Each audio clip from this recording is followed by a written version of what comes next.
दानिश अली जी, चिंता मत कीजिए, पूरा भारत आपके साथ है। ऐसे लोगों को जवाब जरूर देंगे। एक्चुअली ये चरित्र केवल ये बिधूड़ी जी का नहीं है, ये चरित्र पूरी भारतीय जनता पार्टी का है। मैं कहना चाहता हूं SC ST OBC के लोगों, माइनॉरिटी के लोगों, जागो। अभी जुम्मा 4 दिन हुए हैं। 93 में तो आपको आरक्षण मिला था OBC के लोगों को।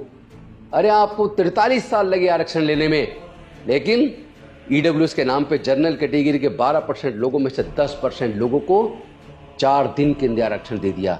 इसे कहते हैं आपके सर पर बैठकर मूतना, आप ही का इस्तेमाल करके आपका शोषण करना। यही कारण है कि 12% लोग देश के 88% लोगों पर राज कर रहे हैं। नमो बुद्धाय, जय भीम, जोहार साथियों।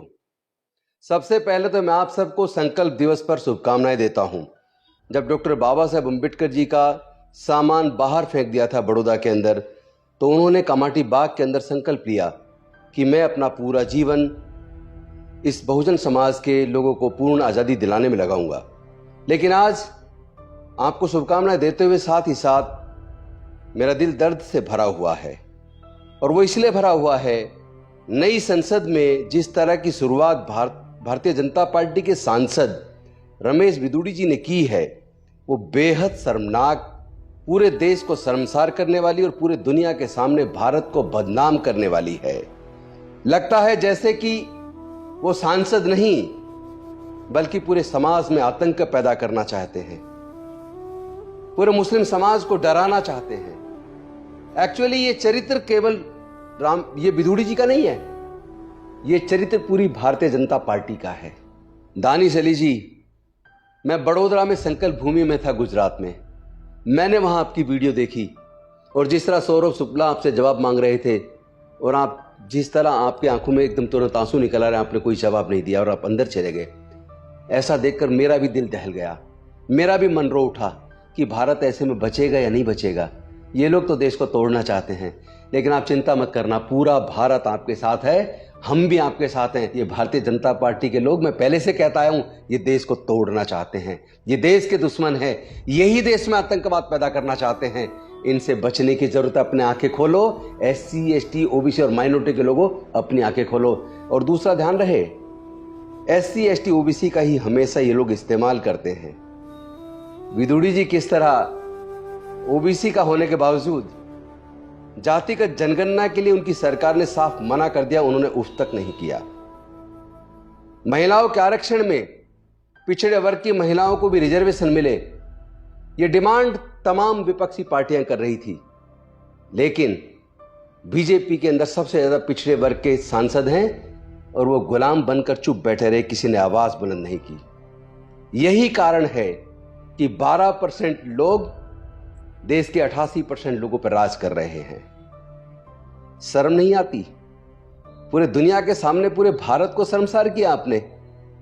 आप इतनी नफरत आपके अंदर कहां से आ गई? वैसे तो हम जानते हैं कि भारतीय जनता पार्टी पूरी तरह नफरत से भरी हुई है। वह अनुसूचित जाति से नफरत करती है, जनजाति के लोगों से नफरत करती है, तमाम धार्मिक रूप से अल्पसंख्यक लोगों से नफरत करती है। यही इनका असली चरित्र है। लेकिन दुख तब होता है जब इस्तेमाल किसी न किसी दलित, पिछड़े या आदिवासी का किया जाता है। जैसे याद होगा, दिल्ली के अंदर उत्तरी पूर्वी जिले में दंगे हुए थे। अगर उसकी आज भी जांच कराई जाए तो पता लगेगा दंगे किसने कराए और उन दंगों में किन का इस्तेमाल हुआ। यही तो होता आया है, अभी तक तो यही हुआ है। इसीलिए 12% लोग देश के 88% लोगों पर राज कर रहे हैं। मैं कहना चाहता हूं SC ST OBC के लोगों, माइनॉरिटी के लोगों, जागो।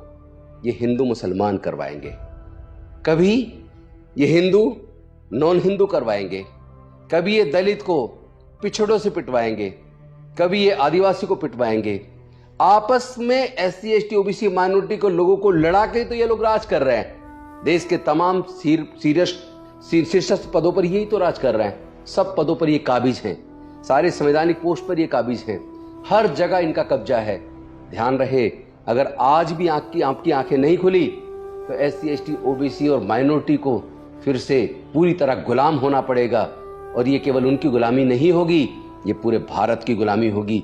अगर आपको भारत से प्यार है, अगर आपको अपने बच्चों से प्यार है, अगर आप अपने बच्चों को फिर से गुलाम नहीं देखना चाहते, तो मैं SC ST OBC के और माइनॉरिटी के लोगों से निवेदन करता हूं, एकजुट हो जाओ और किसी भी कीमत पर अपना इस्तेमाल मत होने दो।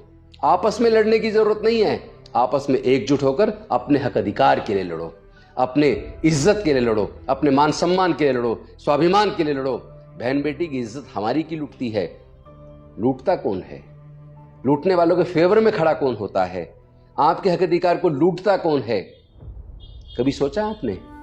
कभी सोचेंगे या नहीं सोचेंगे? अभी तो 75 साल हुए आजादी के, अभी जो डॉक्टर बाबा साहेब अम्बेडकर ने दिया था 70% छीन चुका है। याद रहे, एजुकेशन महंगा करके आपसे एजुकेशन छीन ली गई है, सरकारी संस्थान प्राइवेटाइज करके आपकी नौकरी छीन ली गई है। अभी जुम्मा 4 दिन हुए हैं, 93 में तो आपको आरक्षण मिला था ओबीसी के लोगों को।